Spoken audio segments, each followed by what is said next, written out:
Здравствуйте, мои дорогие! Я снова рада видеть вас на своем канале. Ну что, сегодня новый урок? Поехали! Итак, сегодня у меня на коррекции вторая мамина рука.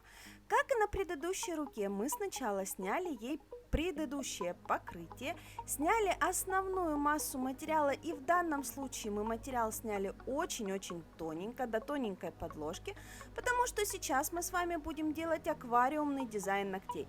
То есть мы будем закладывать элементы дизайна вовнутрь ногтевой пластины. Не вовнутрь натуральной ногтевой пластины, а вовнутрь той ногтевой пластины, которую мы модулируем из искусственного материала. Сегодня у нас будет замечательный аквариум со внутренней лепкой. При этом аквариум у нас будет на коротенькие довольно-таки ноготочки, что нетипично для моего канала. Но вы, поскольку делаете всегда ногти покороче и любите делать ногти покороче, я сделала для вас именно такой вариант. Итак, первым делом, тем же самым замесом, которым я делала себе ноготки, мы прокладываем основу для своего будущего дизайна. То есть этот замес у нас светится в темноте.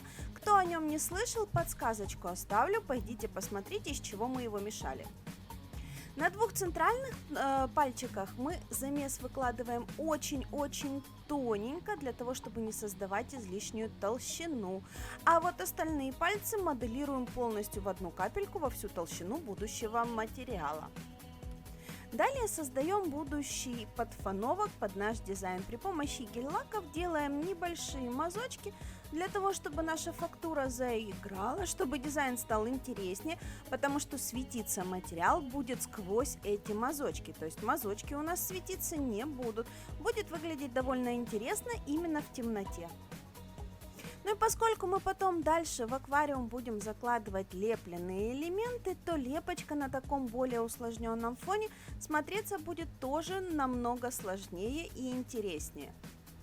Итак, если правильно говорить нашим языком, то сегодняшняя наша работа называется коррекция нарощенных ногтей с выполнением аквариумного дизайна на небольшой длине. Это вот если вот вообще правильно, красиво назвать этот ролик.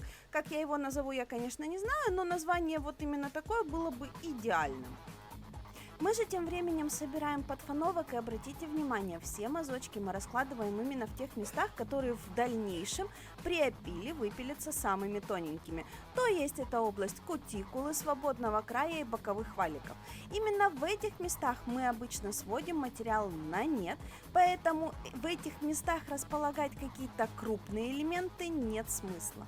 А вот саму лепочку мы располагаем четко в середине нашего будущего ноготка, потому что именно в этом месте будет располагаться апекс, будет располагаться стрессовая зона, то есть наибольшее количество материала, соответственно, лепочка наша никуда не денется. Если же мы сместим ее куда-нибудь в края, то велика вероятность того, что она в процессе моделирования и опила выпилится у нас в каких-то частях. Но даже располагая лепку в центре ноготочка, следим за ее высотой. Если мы сделаем слишком высокие элементы лепленные, то они тоже с большой вероятностью у нас выпилятся под пилкой, потому что мы же не сможем сделать плюхи на ногтях, да, мы же не сможем сделать очень высокий апекс, он будет смотреться грубо, тем более толщины у нас, длины, вернее, ногтей как таковой нет, соответственно, и толщины мы закладывать не можем. Поэтому просчитываем заранее все свои ходы и располагаем лепочку таким образом, чтобы она у нас по минимуму выпилилась и по максимуму осталась на поверхности.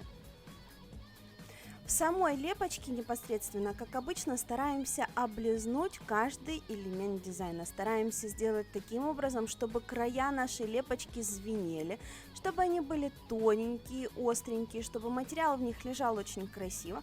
Потому что если наша лепочка сама по себе будет изящной, она будет делать изящной всю работу полностью. Если лепку сделать грубой, то и работа будет смотреться не очень симпатично. Если в каких-то моментах нам неудобно работать кистью, поворачиваем руку клиента таким образом, чтобы нам было удобно, и продолжаем выглаживать элементы нашей лепки. Обратите внимание, вот здесь я располагаю элемент слишком близко к боковому валику, и в конечном итоге кусочек листика у меня здесь спилится. Но опять же, ничего страшного, это аквариумный дизайн, я к этому готова. Если нужно будет какие-то элементы, я потом немного дорисую. Теперь создаем объем для нашей лепки. Смотрите, более темным оттенком гель-красочки тонируем внутреннюю часть лепестков, для того, чтобы наши цветочки приобрели объемность. А белой красочкой немножечко подчеркиваем края лепесточков, для того, чтобы опять же подчеркнуть их объем, поскольку перекрывая материалом свою лепку, мы заливаем ее объем, и нам нужно его еще дополнительно подчеркнуть.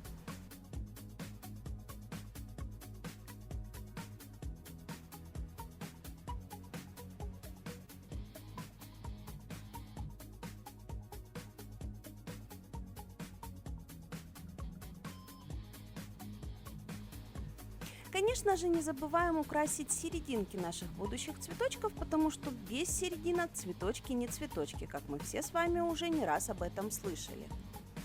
В центр цветка располагаем сначала гель-лак с блесточками, а потом черной красочкой делаем имитацию тычинок точками.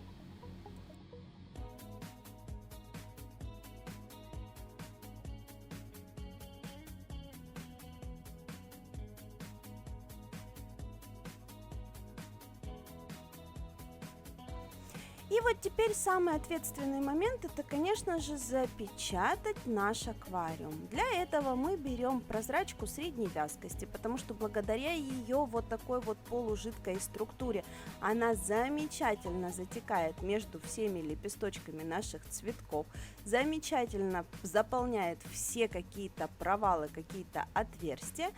И именно ею перекрываем наш ноготочек, но в любом случае в данном дизайне у нас не получится обойтись без опила, поэтому будем пилить. Опиливаем все по стандартной схеме миндаля.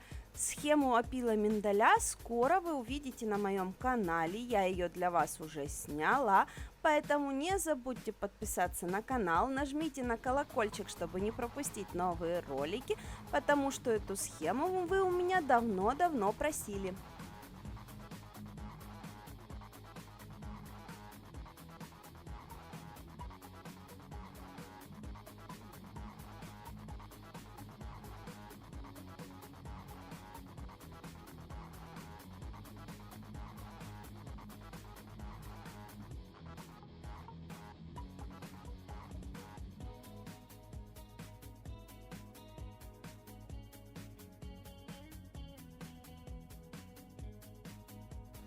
Как обычно, кроме поверхностного опила, производим опил внутренней арки.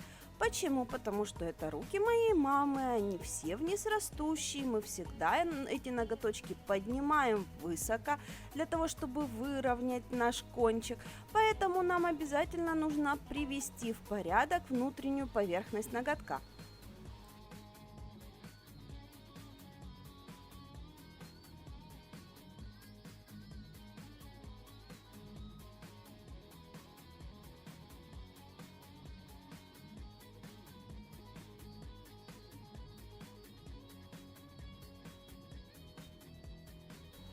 А теперь дополняем прорисовкой наш дизайн. В данном случае мы решили нарисовать беленьких листиков поверх наших цветочков. Они подчеркивают объемность всего происходящего, утапливают наш дизайн еще глубже, чем он есть на самом деле. И это все смотрится безумно красиво. Я не знаю, насколько камера способна передать этот объем, но вживую это просто потрясающе.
Остальные пальчики тоже добавляем веточками, ну, потому что мы любим много дизайнов. В принципе, их можно было оставить и в таком виде, они тоже замечательно смотрятся.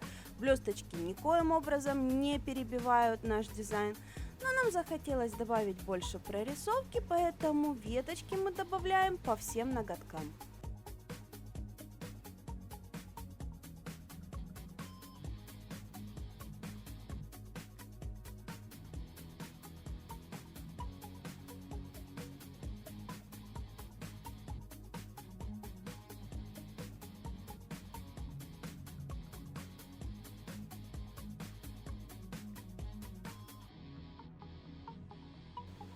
И самый волшебный, самый восхитительный момент — это, конечно же, перекрытие аквариумного дизайна финишным покрытием.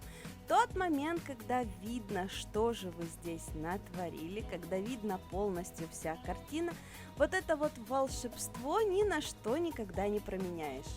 Поэтому давайте в этом месте с вами немножечко позалипаем, потому что очень люблю наблюдать этот процесс.